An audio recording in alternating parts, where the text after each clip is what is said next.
Oh, friends, it's been a year.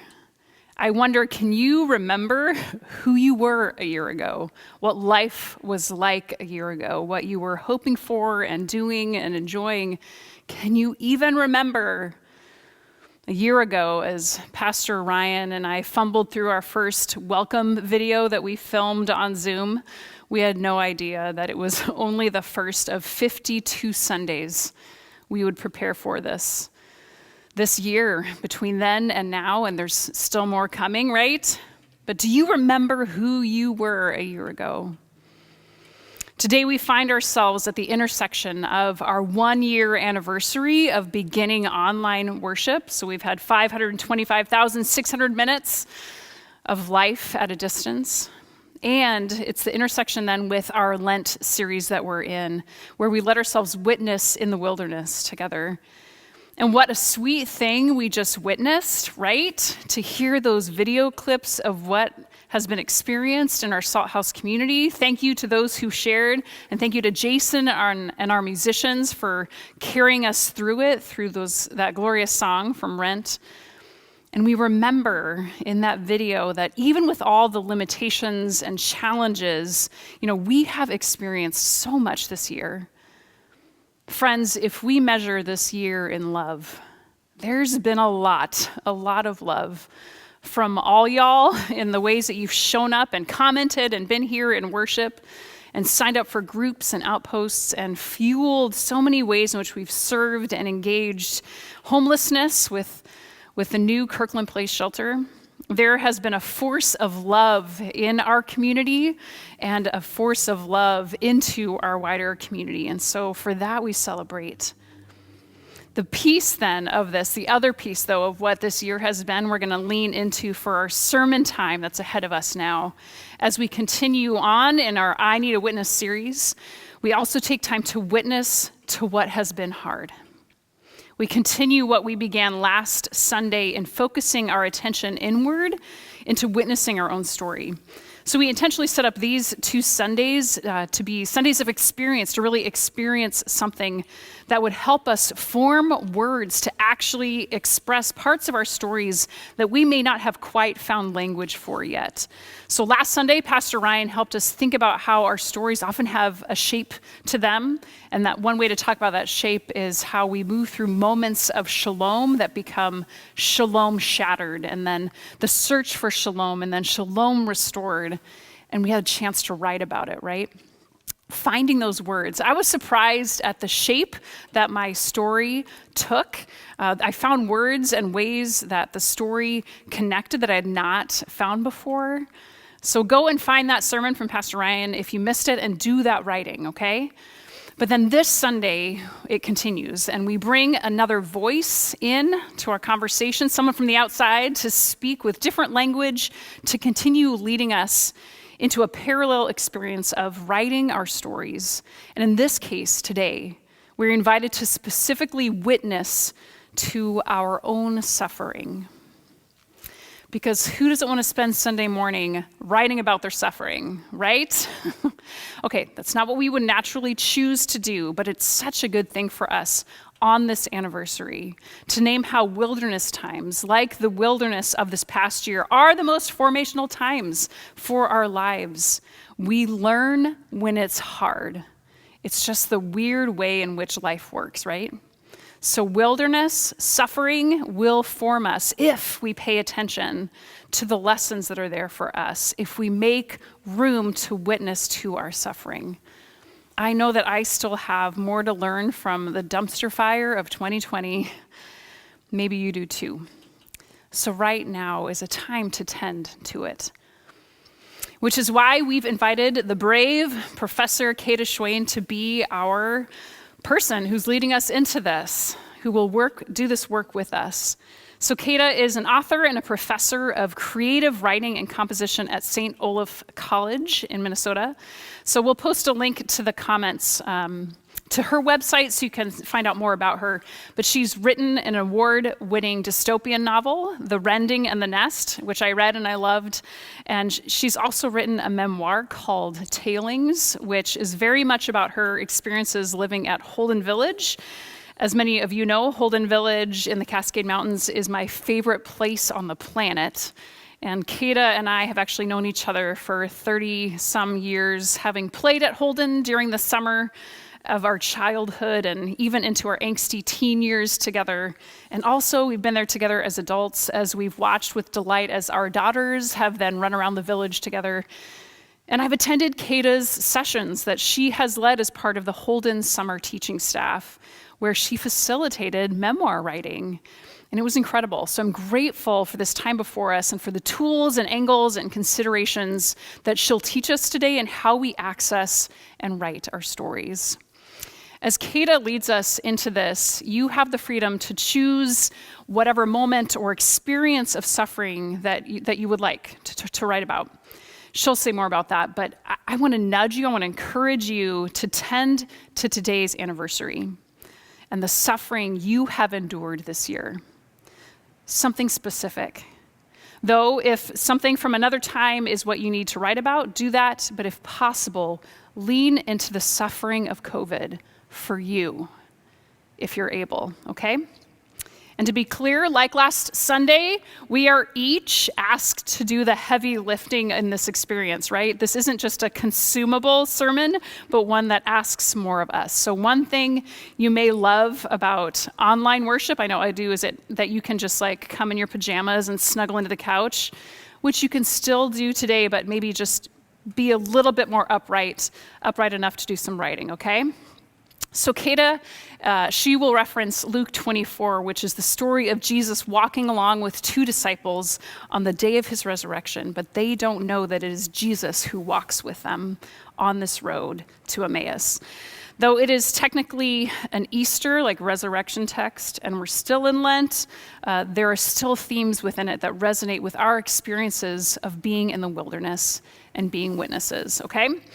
So I'm going to read from that text now just to frame our time. So imagine it as it unfolds. This is Luke 24, 13 through 35, our reading for today. Now that same day, two of them were going to a village called Emmaus, about 7 miles from Jerusalem. They were talking with each other about everything that had happened. As they talked and discussed these things with each other, Jesus himself came up and walked along with them, but they were kept from recognizing him. He asked them, "What are you discussing together as you walk along?" They stood still, their faces downcast. One of them, named Cleopas, asked him, "Are you the only one visiting Jerusalem who does not know the things that have happened there in these days?" "What things?" he asked. "About Jesus of Nazareth," they replied. "He was a prophet, powerful in word and deed before God and all the people. The chief priests and the rulers handed him over to be sentenced to death, and they crucified him, but we had hoped that he was the one who was going to redeem Israel. And what is more, it is the third day since all this took place. In addition, some of our women amazed us. They went to the tomb early this morning, but didn't find his body. They came and told us that they had seen a vision of angels who said he was alive. Then some of our companions went to the tomb and found it just as the women had said, but they did not see Jesus." He said to them, "How foolish you are and how slow to believe all that the prophets have spoken. Did not the Messiah have to suffer these things and then enter his glory?" And beginning with Moses and all the prophets, Jesus explained to them what was said in all the scriptures concerning himself. As they approached the village to which they were going, Jesus continued on as if he were going farther, but they urged him strongly, "Stay with us, for it is nearly evening. The day is almost over." So he went in and stayed with them. When he was at the table with them, Jesus took bread, gave thanks, broke it, and began to give it to them.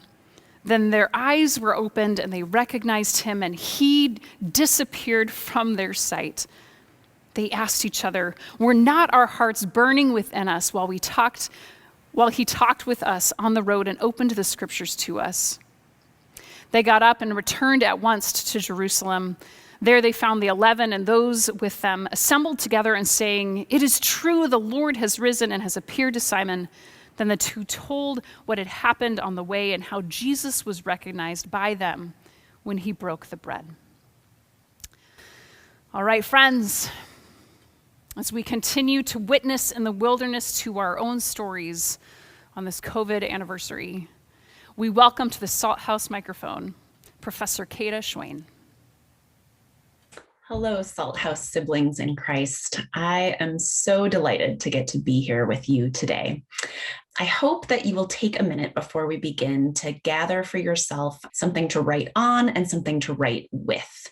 And if that means, pulling a table close or moving your computer to a different spot where you feel more comfortable writing, go for it. If you have kiddos running around, as I often do during church services, who are being squirrely, feel free to dig out some markers or crayons. I'm going to try to offer some suggestions for ways that they could participate in these exercises too. So feel free to get some of those supplies together.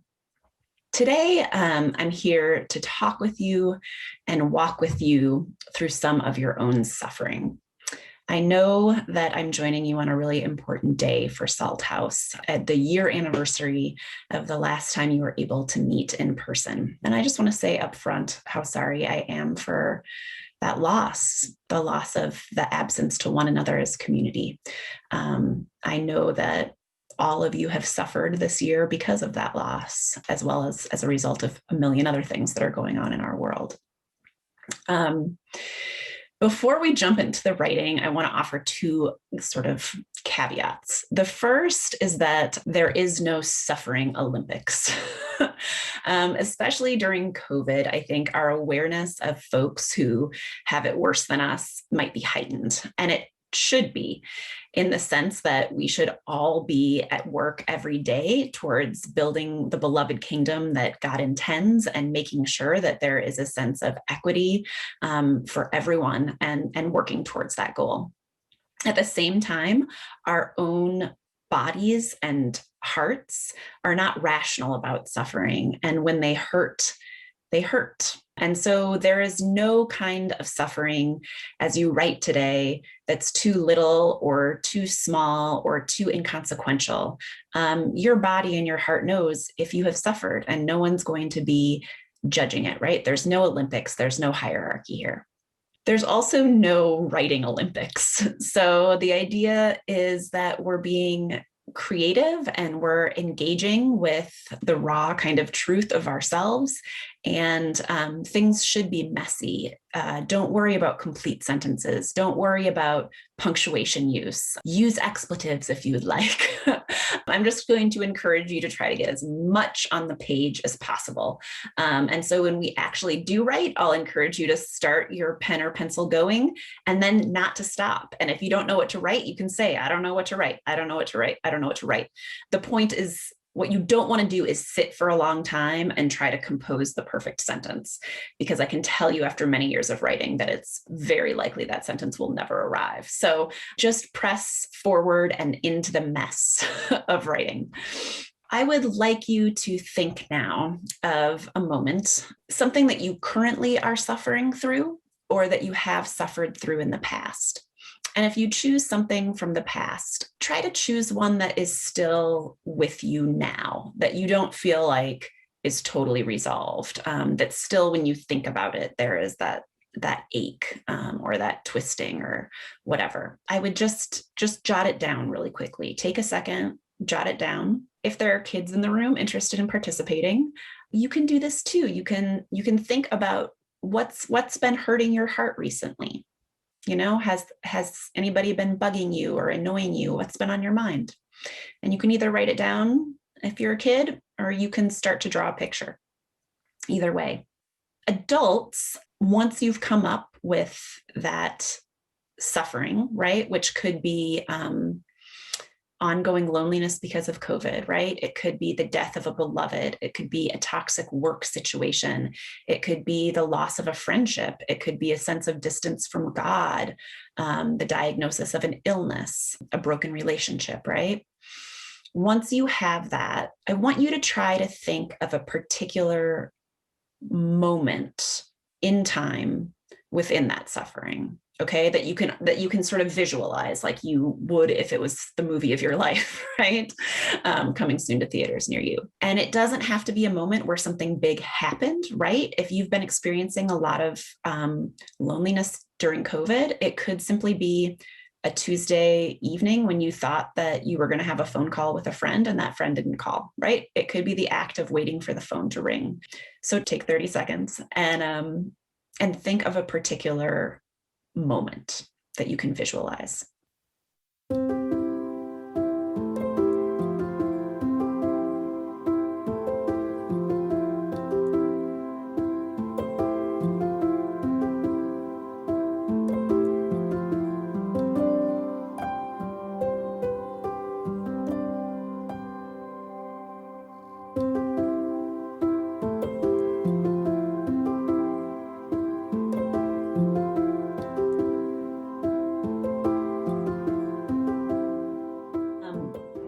In order to get you thinking a little bit about the kind of thing I'm going to ask you to do next, which is to write about that moment, I wanted to give you a little example of that. And so I'm going to read you a little sample from this book that I read recently that I really liked. It's called The Night Lake. A young priest maps the topography of grief by a woman named Liz Tickner. And in the book, she details the loss of her infant son, Fritz, and also the loss of her mother by suicide. And the book is sort of about making one's way through suffering and what that looks like and what it feels like. And Tickner is an incredibly brave and insightful writer. I highly recommend the book. But I want to read you a little passage. Obviously, the loss of her mom is a big loss, a grief that takes place over a long period of time. But here's just one moment inside of that grief. And it's the moment where she goes back to her mother's house for the first time since she's learned the news of her mother's death. I pulled open the storm door, turning the solitary silver key in the doorknob without even a key ring to grip. Already, I was grasping for something to hold on to. Pushing into her home of 5 months, I stepped over her flip-flops, cheap black ones from Old Navy, flimsy, bearing the steady impression of her feet, kicked off as she had stepped inside. My mother's death was suddenly real. She had only moved into this house that spring. She was still painting, settling in. A philodendron spilled down from the top of a bookshelf. A small dresser from my childhood doubled as an end table in the entryway, holding mail, her keys, a small collection of beautiful little vases, shells, unusual rocks. Even with her unfamiliar splurges on new furniture throughout, I felt immediately that she belonged here, but she was gone. I started sobbing. I wept now as I had not yet done, moving from room to room as if I were looking for her, as if I were a small child lost in a sea of other women's knees in a busy department store, trying to find my mother. Alice toddled behind me, still new to walking, fascinated to see her mother unhinged. My own mother was not in her kitchen or her dining room. My sobs became more frantic. I was at once gasping for air and letting out wrenching noises, foreign even to me. I kept searching, knowing it was in vain, but unable to stop myself. She was not in her bedroom or her den. She was not past the sliding door on her patio. I backtracked through the den into her bathroom. Her house was full of her things, full of signs of her, full of everything except herself. As one last futile attempt, I stumbled into her walk-in closet.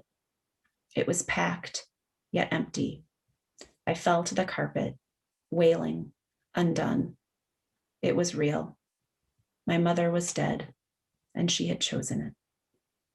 Now I would like you to write about the moment that you have chosen. And as you write about it, just try to let us as readers, as potential readers, be in the moment with you. So try to give us sensory details. What were you wearing? What was the weather like? what music was playing in the background? Were words spoken? What objects were around? Could you smell anything? Just try to get us inside that moment. And don't worry about making sense. Like I said, just start writing and keep writing. And if kids are still wanting to do this, if there's nothing you're particularly worried about right now, I would love you to draw a picture of what a worry monster looks like. Or I would love to see what it looks like inside you when you feel worried or mad, like what colors are in there. Does it look just really scribbly or gross? If you want to just draw some like tornadoes, that's fine. And grown-ups, honestly, if you'd just rather, draw some rage tornadoes too, that's absolutely fine. But let's take like 4 minutes of just either writing, drawing rage tornadoes, whatever you would like to do during this time. But let's take 4 minutes.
So you have done a brave thing by writing for 4 minutes and being inside the place of your suffering again. So well done. What I'd like you to do now is to write a metaphor, just a single metaphor that describes what that moment felt like to you. And the metaphor can be zany or cliche, whatever, but it should begin with the phrase, "it felt like." So you might say, "It felt like a bear was sitting on my chest. It felt like all my happiness had been put into a bottle and shoved out to sea." Don't overthink it. Take 1 minute to write a metaphor. What did that moment feel like? It felt like what?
Okay, and now that you have your metaphor, what I would like you to do is to put it in the chat box or the side note thing, whatever you call it, in your streaming service where you can interact with one another.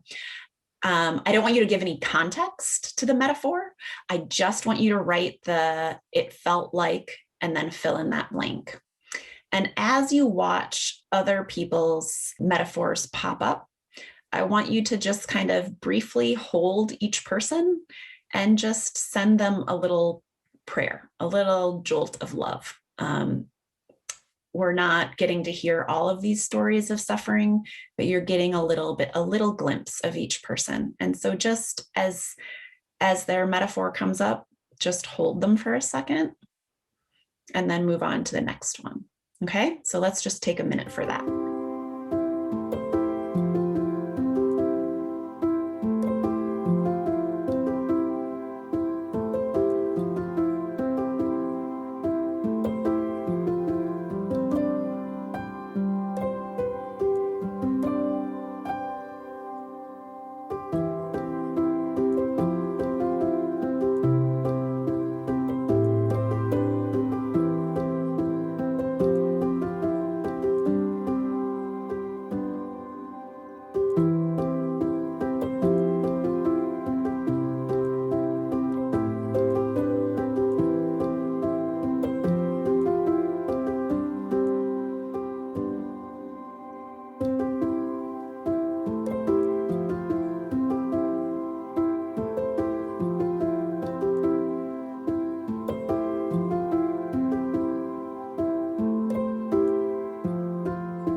So as I was preparing to talk to you, I did what I think a lot of writers and probably pastors do when they're not sure where to begin, which is to go to the Oxford English Dictionary and look up one of the key words that you're thinking about. And for me, that was the word "to suffer." And so I went and looked up the word and found a lot of what you would expect, right? That suffering is about experiencing pain or loss or trauma or grief. But I found that it was often linked to the word "endure."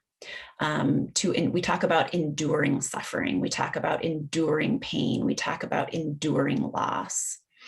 And so it made me think about the way in which inherent in our definition of suffering is time, that we have suffered through, that we have continued onward on a journey, that suffering as a journey is not just a single momentous event that is here and then gone. And so if suffering is a journey, if it happens through time, then inherent to every step of our suffering is our ability to endure the suffering. So there is the pain, and there's the fact that every day that you are enduring the pain, you are moving forward. So you're suffering and you're also enduring. And if you look up the word endure, you'll see synonyms like strengthen, withstand, support, sustain, persist. So you can't suffer without also withstanding and persisting. So suffering contains endurance inside of it. I think as Christians, we are often tempted to see suffering and resurrection as a linear narrative, right? Like first comes Lent, then comes Easter. First comes the cross, then comes the angel at the tomb, right? We talk about the light at the end of the tunnel. We sort of expect to move from a place of suffering, right? And grief and loss and pain to like, we're always going to get over to this other place that's happiness and light and hope, right? As soon as the COVID vaccines started coming out, I thought, oh, great, we're going to be a sick country and then we're going to be a well country, right? We're going to be all better. And as we know, that's not the place that we're in right now, right? Our hope is still tinged with worry and concern. And so as I was thinking about it, I was thinking, in some ways, for me at least, I think suffering is more like the story of the road to Emmaus, where these disciples are walking along, lost in their own suffering about the loss of Jesus. And it turns out, Jesus is right there. And that it's in this mundane moment of the breaking of the bread, in the middle of this extreme moment of suffering, that they are able to see Jesus, right? That they are able to get some semblance of the peace that they're seeking. And so Jesus is not at the end of the suffering, right? In like the new happy place. Jesus is there right in the middle of it, if they would look closely enough, right? If they would recognize him. So while I'm saying there's endurance within suffering, I also want to be quick to say that while often enduring things changes us for the better, I think we all know people that have endured suffering and have turned bitter or skeptical or hardened as a result of that suffering, right? That the endurance has shaped them in a different kind of way. And I think sometimes that happens when we keep our suffering to ourselves and when we let the narrative of our let the suffering control our own narrative of what's happening to us. And so the writing, I think, the place where writing comes into all of this is that I think it permits us to shape what can feel uncontrollable into something that feels manageable and something that we own and that we can share. And so I'd encourage you to do another piece of writing, okay, that goes along with this moment you wrote about. And sometime, and maybe like right now, after this is done, or in the next few days, go back, look at that scene again, and then do some reflective writing on the scene. Specifically, I want you to think about, how have you endured this suffering? How has the suffering changed you? What have you learned about yourself? Has it made you aware of your own limitations in certain ways? Has it made you more aware of strengths or flaws in yourself? What have you learned about those around you? What have you learned about your capacity to ask for help? Was God present for you in the middle of it? Did you feel God's presence or not? And I'm not looking here for saccharine answers. Sometimes the answers to these questions aren't what we're hoping for, right? That we didn't get the kind of help that we wanted. And that's a place of deep grief for us. And that's just something to recognize and to write down. So those things might be dark and scary a little bit, But I think the act of recognizing it and setting it down can be a kind of balm in and of itself. Once you have done that, once you have written this moment of suffering and then written this reflection on it, I would encourage you to share these pieces of suffering with someone, a friend, a partner, a neighbor. Letting ourselves be vulnerable in front of somebody else is one of the greatest gifts that we can give to that person, because it sets them free to be vulnerable with us.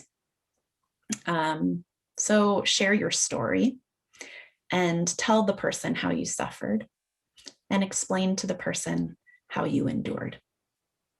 Amen.